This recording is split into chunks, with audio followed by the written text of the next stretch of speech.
Hi everyone, this is Adam Abdu.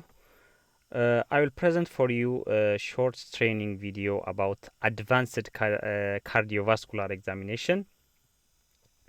Before I start my examination, I will just give you some introduction about cardiovascular system.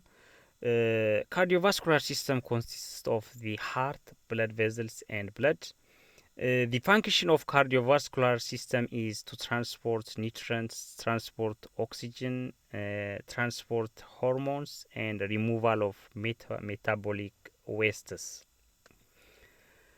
As you know, heart is a muscular organ that pumps blood through the network of arteries and vein, which is called the cardiovascular system. Mechanism of perfusion. I think you all know that one. I'll just to remind you, perfusion is has three steps. The first one is loading of oxygen onto red blood cells in the lungs and the pulmonary vein carry oxygenated blood from the lung and delivering of oxygenated red blood cell to tissue cells so through the artery. The final process is offloading of oxygen from a red blood cell to tissue cells.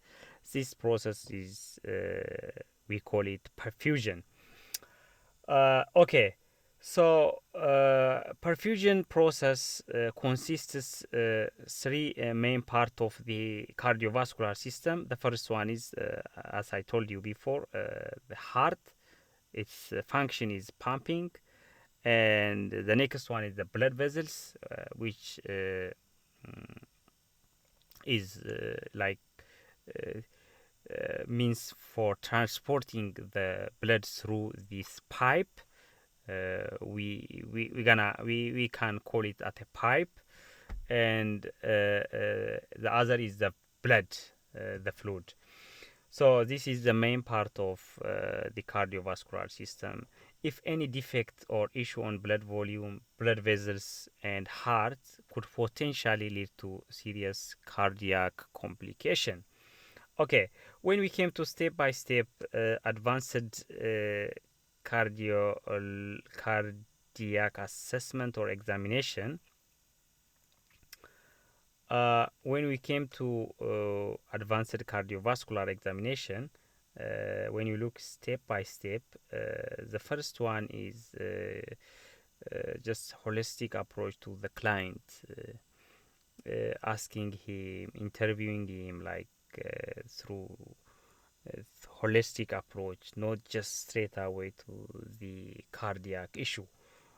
Lifestyle, past medical history, and presenting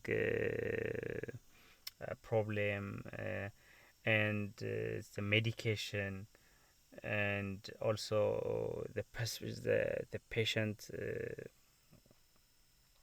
socio-economic condition also give us some clue about his issue. So we're gonna just approach the patient holistic approach, the first one.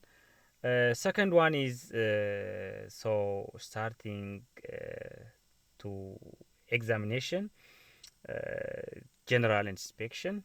We ask the patient to lay back to at reclined chair or bed at 45-degree, and asking consent. Obviously, that's very important part before expose patient chest. We need to ask consent, and also we have to use PPE, personal protective equipment, glove, eye goggles for safety issue. This is very important. So step one is just holistic approach. Step two is general inspection. We just looking to the chest.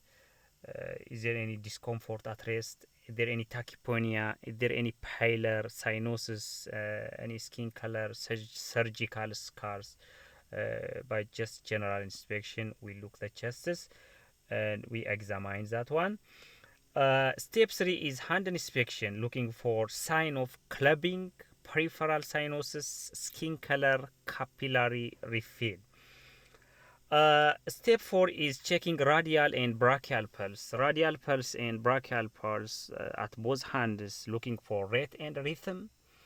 And also measuring blood pressure at both arms, standing and lying blood pressure, to know the risk for any postural hypotension problem. So step 5 is facial examination, looking eyes, mouth, and the tongue.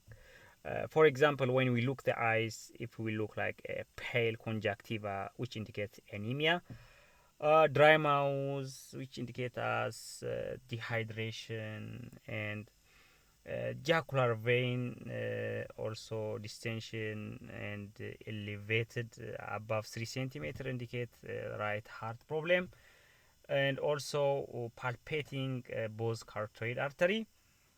Step 6 is chest inspection, looking for any surgical scars, visible apical pulsation, audible prostatic pulsation.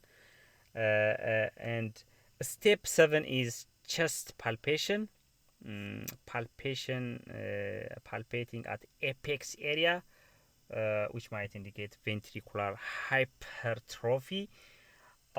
Step 8 is chest auscultation, auscultating at chest, for example at apex area.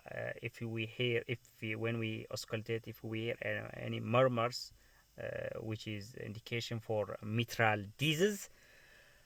The last one is inspecting. Step 9 is inspecting the feet and palpation, especially the dorsal pulse and the posterior tibial pulses, which indicate us if there is any abnormality, which indicate as peripheral arterial disease, vascular, any type of vascular disease, deep vein thrombosis. So all these problem or complication can easily identified by measuring the dorsal pulse and posterior tibial pulses. And also peripheral edema can be identified by just pressing for 5 seconds in peripheral area and looking the capillary refill, and looking in the area after pressing 5 seconds, that puffy and it's not coming back, so which indicate as the edema, so which also is the indication of cardiovascular system problem. So this is all about my today's advanced cardiovascular examination. So thank you for watching and listening my training video.